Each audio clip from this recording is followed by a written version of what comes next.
Ceasefire podcast, part 2 of our episode 17 content.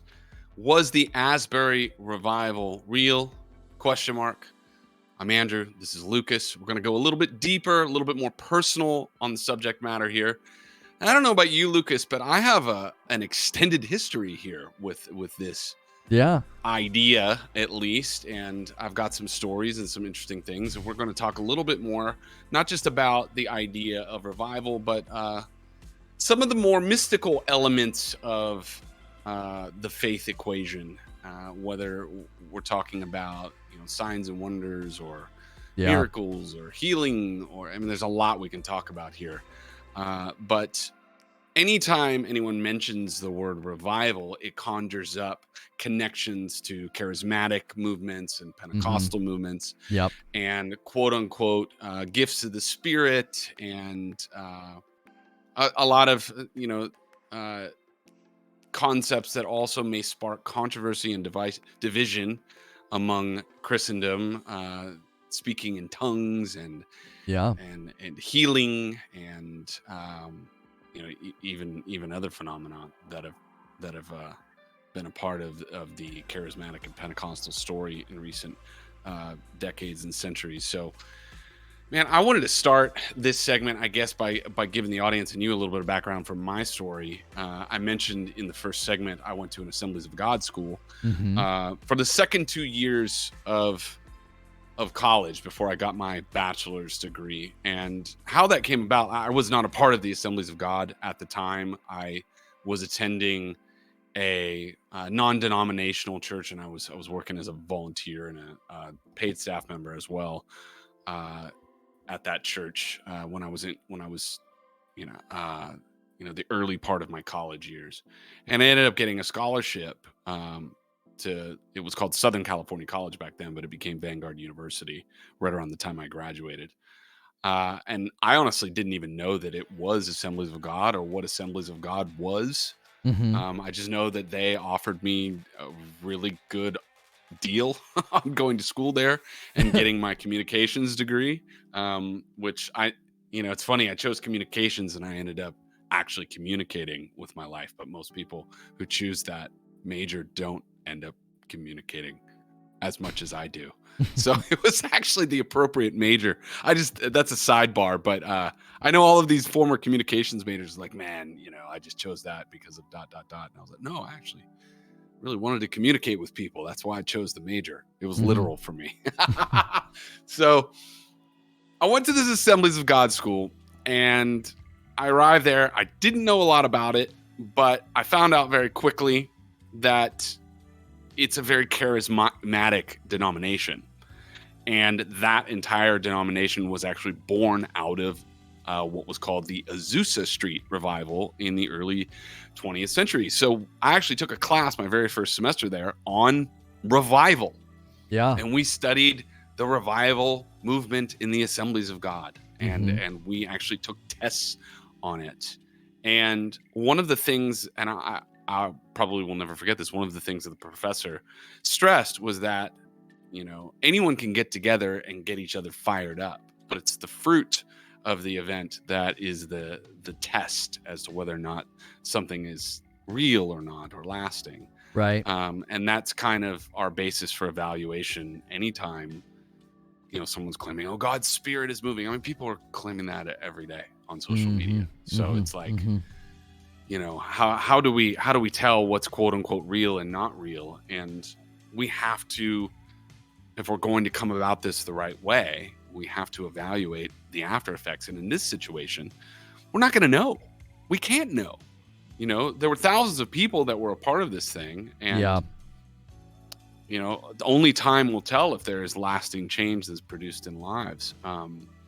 One thing that is great about just the concept to me is it's so punk rock in terms of the prevailing worldview of Gen Z and people under 25 years old. That was one thing for me that caused my eyebrows to go. I was like, well, really? This is on a college campus right now. That is very interesting. Even though, it's in a Christian pocket there in Wilmore, Kentucky, the former home of Ichthus Festival, which was one of the biggest Christian festivals around during its time. So there is something to that area. And this was not the first revival even that happened at Asbury. I believe there were 3 or 4 others that happened over the last 150 years or so. So facts to consider, but I'll tell some more stories about my college experience because I have some specific ones that sort of shaped my view on such things moving forward. But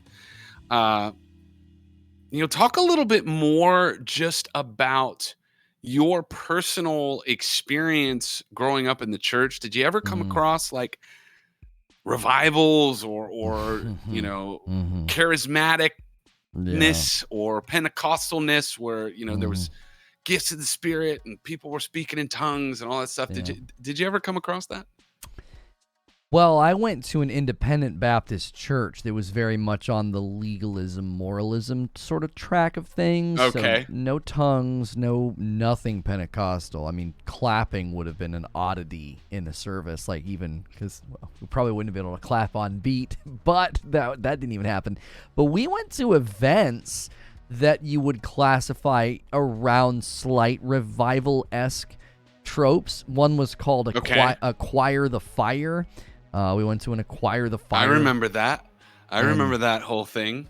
I remember they were having people do something very dramatic. You were supposed to write something on a piece of paper that you were going to kill and get rid of, metaphorically kill and get rid of. And there was a big white casket that they were shoving around, and people were supposed to put it in there. And then at the end, they have a call, right? The altar call is what they called it. And, everybody's coming down and making these professions. And we had these sort of moments at summer camp. Everyone's crying. Everyone's heightened emotional state, especially it's the last night is typically when this would happen.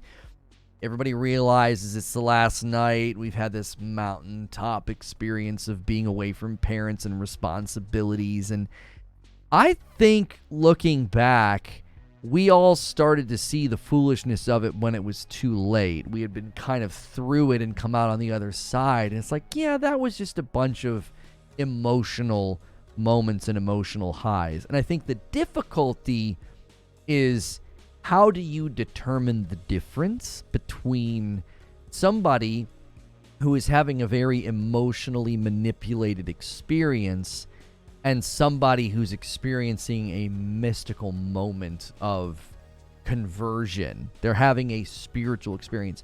It's very difficult to know the difference because even in my own life, 3 years ago now, when I was coming to faith, after being in it all this time and being sort of it wasn't a genuine faith, it was sort of being duplicitous, you would describe the events that happened as mystical. Something was sort of happening to me. I was having these heightened experiences in these senses. And I think I was sort of, worried, is this real? Is this genuine? And I think the fruit met it out over the months after. And so I do think the Christian view of revival or moments like this, we have to remember that in a microcosmic way, we believe in a mystical point of revival when a person is changed and transformed in a spiritual way from a spiritual force outside of them, right? We can unashamedly declare that there are spiritual realities, there are metaphysical realities that exist, and that these forces can change a person. And if we believe that that's what happens at the point of a person professing faith, in a more macro level, I think there can then be moments where lots of people experience something profound. But then the question is there fruit after? And as I touched on at the end of the part one, yeah, you don't want to put it into this category of you need to prove it now, because that can get kind of legalistic and moralistic. Well, hopefully it was real, prove that it was real can be kind of the flippant attitude. So growing up, I definitely went to places and experiences and events like that, which always makes me very hesitant to buy into emotionalism. There was a big worship service trend around the time that I had gotten to college. It was early 2000s, 2002, 2003. There was like the Hillsong events and stuff like that where they would get everybody together and they would just have these big, huge worship productions, and people would go and have these very emotional experiences. But there was nothing more to it than that. It was basically like a really, really emotionally impactful Christian concert.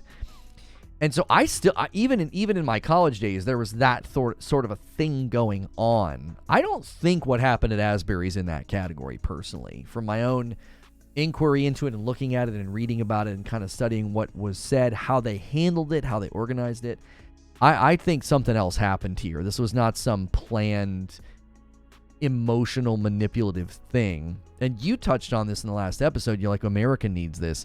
I mean, I'd zoom all the way out and say, man, you can see that people are hungry to connect with something greater than themselves. And yeah, in light of everything that's been going on the last couple of years, I think that sparks like this are probably going to continue happening. So I promised to go a little bit deeper into my own sort of skepticism with just the term revival, and it really going to an Assemblies of God college where it was literally, every day somebody was trying to spark revival. You get numb to it. I just remember, we had chapel. I think it was 2 or 3 days a week. I remember at this one chapel we had a guest speaker, and he was promoting a book on spiritual warfare or something like that. And I was going through something hard at the time, so I went up after he spoke and asked him to pray for me. And I remember it was a guy, I think it was one of the professors from the school and the speaker. They both like put their hands on me and started praying for me. And the one guy was like, yeah, there's a demon right here on him. There's a demon. And then the speaker guy was like, yeah, there it goes. It's gone now. And I just remember, like, after that, I was like, that was weird. like I wasn't buying it at all. Right. Okay, I'm never doing that again. And then there was an entire like movement on campus, like the I Kiss Dating Goodbye movement. It was those that were not a part of the movement called it the dating cult. And it was like, if you're really spiritual and tapped into God's spirit, which also meant you spoke in tongues and all this other stuff, then you also kiss dating goodbye, which the guy that wrote the book ended up, leaving his wife and coming out as gay or something. Maybe I'm wrong. I don't know. Something weird happened. It's Josh Harris. And yeah, I actually formally invited him to this show, and he was open to it. I haven't emailed him. I don't know what we would bring him on for. I know he's walked away from evangelicalism. I'm not sure what his marital status is, though. But I know he did. I could be wrong. I just heard a bunch of stuff like maybe later on he turned the other way on it, just like, and felt completely different. He wrote another book called Boy Meets Girl or something, and gave a Christian perspective on dating. Like, we shouldn't be anti-dating. We should have a healthy view of how to date. Yeah. So that was a part of it. And then, and I apologize if I got the details on that wrong. I remember after the fact, there was like, it was this huge thing. And then everybody was over it, including the guy who started it, and then, there were a lot of other situations like that where, emotionalism was being really promoted. And then it ended up being kind of damaging for a lot of people, and just your natural response to it being sort of overused, the term revival, and a lot of the other elements that come along with it, is that you become turned off to it. You become, cynical. So, I'm definitely on that other side of the fence now, where anytime anyone is claiming anything, whether it's demonic possession, exorcism, gifts of the spirit, anything of the mystical or miraculous realm, I'm 99% like it's probably not real, because I've seen so many instances where it ended up being spurious. It ended up being, somebody's promoting themselves, or, there's another agenda behind it, and the situation is being manipulated. Yeah. But again, coming back to this specific situation, for some reason, again, I think it has to do with the historical context right now. I don't think any of that stuff matters. I think all that matters is that a bunch of people were getting together and trying to do it the right way, and it sounded like they were, and like trying to get to a different place. And let's be honest, the world has not been a very easy place to exist in recent history. The pandemic times were so difficult, and so hard on so many people, and we are more disconnected from one another than ever. Whether it's because of technology or social media, or because of, the residual from the pandemic. I mean, we'll never see a world that was before, 2019 again. Yeah. So I think, like you said, people are very hungry. I think not just for something new and for something better, they also are hungry for relief from the mental health environment of our world. They're probably, many of us largely tired of feeling isolated in a lot of different ways. So I think there are a number of factors that sort of played into this, being probably a really positive thing for a lot of people. Yeah. I quickly researched it. We want to be accurate in our reporting, especially if Josh Harris ever joins us on the show. He did separate from his wife in 2019. They formally announced it on Instagram. He did. A lot of changes in his life. He did formally announce he's no longer a Christian around this time, saying that he apologized to the LGBTQ community at this time as well. He has gone through a deconstruction. But I don't see any evidence of him coming out as a homosexual or a gay man. But you got most of it right. He did write that, and then he wrote the other book. But then in recent years, just 4 years ago, he was a pretty prominent figure at the time within Sovereign Grace Ministries, and working closely with people like C.J. Mahaney. And he basically, like, I'm not a Christian anymore, and then has separated from his wife. So I'm not sure we should have him on the show. He agreed. He said, yeah, he'd like. I think it'd be cool. Just ask him. Like, let's just go through deconstruction. On what you were just saying, I do think there's two ditches to fall into, right? You don't want to act like every mystical experience, every healer preacher on the television is real. The Lord can move, but you also don't want to fall into the other ditch and act like it's all fake. Because if you look at the mystical experiences and things that happen outside of the American church. I met a guy in Turkey. We were there meeting with some of the people who had been there for a while, serving and trying to grow a church. And a young man came to faith in Christ because of a dream that he had had. He had had a dream that he was told to go to this building and to meet this woman, that she would tell him about Jesus. And he did it. And sure enough, she was there, and sure enough, she was a Christian, was well prepared to proclaim the truth to him. So I think dreams and mystical experiences and movements like this can happen, but at the same time, you always have to parse it through what we know to be true. Like there's methodology and rules about tongues. Like tongues is not meant to be gibberish; it's meant to be something that is interpreted. We're literally told in the scripture, if someone speaks in tongues and no one can interpret it, that person is told to sit down and be quiet, right? Prophecy is meant to be tested with, does it come true or not? Does it come to pass? People prophesy the end of the world all of the time. They amass a cult following, try to make money and sell books, and then the end of the world doesn't happen. So you have to test these things, I think, with discernment and wisdom and the scriptures. We have truth about these things.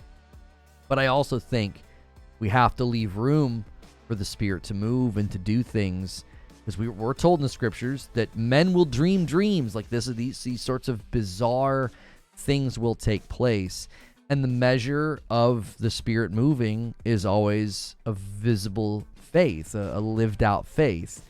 And when you look at the health and wealth gospel and the name it and claim it and these healing services, there are scam artists among us. There are wolves among us who will fleece the flock. They will take advantage of people and get very wealthy doing it. And that's why I think we need to be very bold in our declaration and condemnation of falsehood and hucksters. But we also need to be just as bold in our declaration that we believe in a mystical faith, and these things can happen. When properly examined and tested, we can conclude that a person is a Christian, right? Like that's a mystical thing that you're testing and coming to a conclusion about. So I think you kind of have to hold both things together, because if not, I think you'll fall off the high wire, and the balancing act on this one is tough. But I do think we have to be bold on both sides of the issue. Yeah, it's so easy to be cynical. And again, I apologize if I was going off the rails there, talking about Joshua Harris. I didn't even remember his name. Yeah. That wasn't factual reporting. That was like literally someone coming to me years ago saying, "Oh, did you hear what happened to the author of that book?" And then I thought about it. I was like, "Oh yeah, I remember my entire college campus was like swept up in that book." Yeah, they were. And it was something to the effect of, yeah, he totally went the other direction eventually. I was like, wow, that's crazy. It's really interesting because we all want to believe. That's the irony about the human condition. We all want to believe in something, but it's almost as if the thing that we are looking for, all of us, is something authentic. But the cardinal sin to all of us, the thing that creates bitterness and wounding in us when it comes to anything related to spiritual things, is inauthenticity. That is like the unforgivable sin to human beings when it comes to this stuff, or it's like the number one reason why people are not even open to God himself, because of all the inauthenticity surrounding him. We've talked about this ad nauseum. There is no moral high ground here if we're looking at things honestly, and by nature, each of us is duplicitous. We don't do the things that we claim that we should do. Some of us do more than others, but we're all duplicitous in some form. We're all quote unquote hypocrites. And yet, there's a little childlike piece of each of us that longs for something mystically unexplainable to be real. And we're all kind of searching for that. I don't care, the most ardent skeptic is still, when you boil it down, would still be, desiring to find some authentic miracle or some authentic expression or evidence that a God beyond our five senses exists and is here in our midst and is doing things among us. Just the very concept of that, puts, chills on your arms. But you're talking about testing, and proving without being a cynic. I came across one video from the revival where, and this was on several different YouTube channels, where they were posting video of an alleged demonic possession and exorcism, and they showed it. And on one of the videos, it said, you can hear the demon screaming. And what I heard was just a girl screaming. That's another element of all this is, it seems like whenever there is quote unquote revival happening, there are manifestations of this nature of evil forces, right? And I'm always really skeptical of that as well, because I've never witnessed an authentic one with my own eyes. I've seen a lot of fake ones though. Yeah. And what are your thoughts on that? Have you ever encountered anything like that? Do you have any specific views on such things? My take on it is typically that, oh man, it's that it's possible and I believe that it happens. I believe that a lot of the times these sorts of things can happen in other pockets where dark practices are allowed to take hold of people. And I do believe that there have been instances of possession and exorcism. Now, always the challenge there is hucksters, people who fake it, people who do it for attention.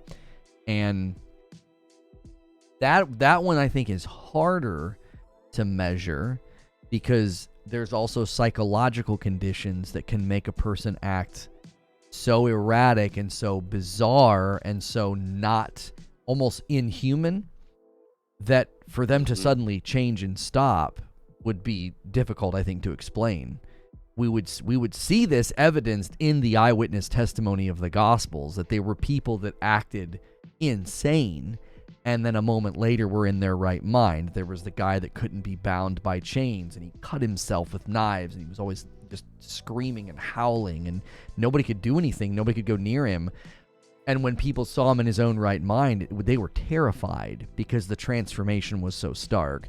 So I believe that those types of things can happen, because I believe they did happen.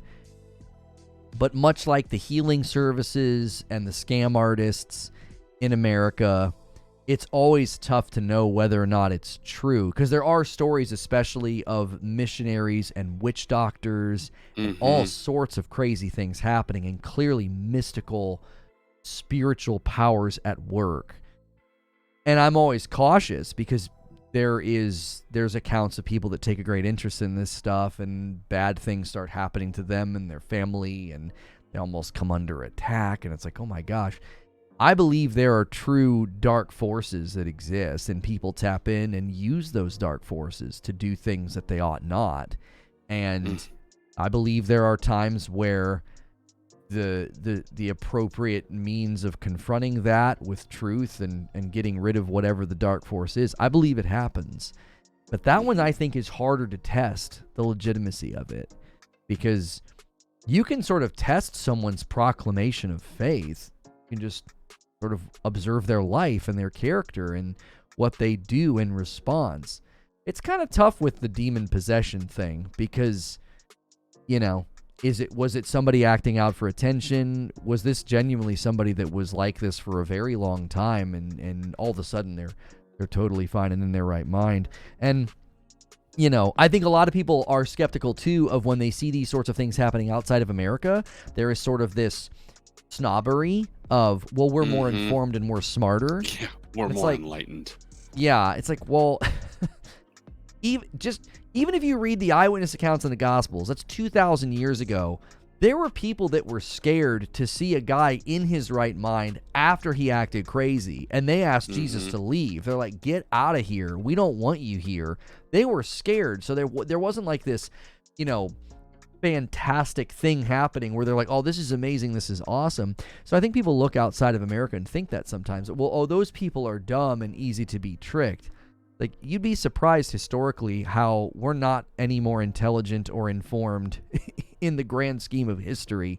We certainly like to think that about ourselves, but I think that smacks of some of the, you know, it's coming from people who typically wouldn't be guilty of American exceptionalism, and yet they think that we've somehow arrived and we're more educated. So we're not susceptible to that spiritual stuff. So, well, this is also, I mean, I love bringing things back always to human nature, but this is something that humanity does at every turn in history, and not just in regards to, you know, who's the more civilized society. At any point in time, science declares we figured it out, and then 10 years go by and oops, we have new data. Now this is what we figured out, you know. But you look back to any point in time, and humanity itself is waving a flag of we're modern, you know, we have unlocked the keys to the universe, you know, only to find that, oh wait, the world isn't flat. You know what I mean? And, you know, it's almost as if the more time goes on, the more, you know, human beings get puffed up with some sort of delusion of grandeur, you know? And I think about this in light of like the early stories in the Bible. The Tower of Babel.